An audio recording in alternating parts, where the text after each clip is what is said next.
So log files, what are they? C-log, S-log, log v2, log v3. You've probably heard of these before. This log file adds a logarithmic curve to your image, like the curves function in Photoshop.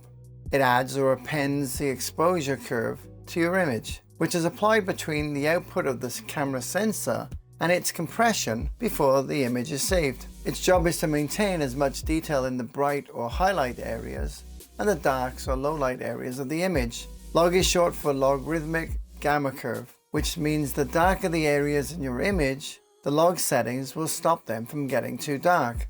The same for the highlights. The brighter the area in the video, the log settings will stop it getting too bright, because if either of these, the highlights or the shadows, get to their extremes, they'll become so blown out or clipped that essentially you lose all detail in them and you can't recover them.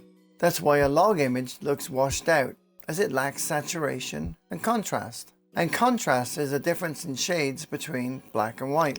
So why use log anyway? Well, shooting in 10-bit log gives you much more details in the shadows and highlights than you would otherwise get when you capture it.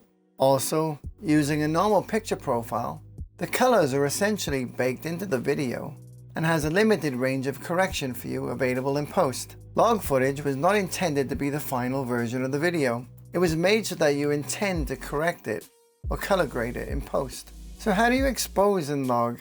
It can be difficult to expose in log as the image looks so flat and washed out. In mirrorless cameras like Sony, there's a setting called Gamma Display Assist, which mimics what the Rec. 709 image will look like when you're shooting in a log profile. In phone apps, you can use zebras, which allow you to see parts of the image which are over or underexposed. When you see the overexposed zebras, stop down until the zebras just go away. This should help you that you don't have blown out highlights, and you should have an image that's well exposed.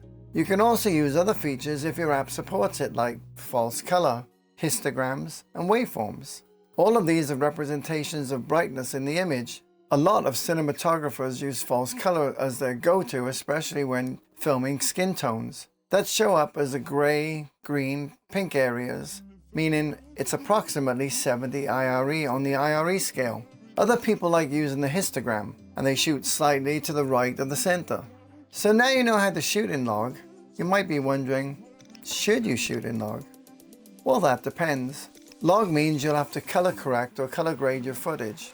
If that's something that you're interested in, then yes, all professional movies are shot in some form of RAW or log format, as its versatility in post allows much more creative effects that can be applied. If not, a picture profile like natural or dynamic or linear might be the better choice with something that looks good straight at a camera, and this might be a better choice for you.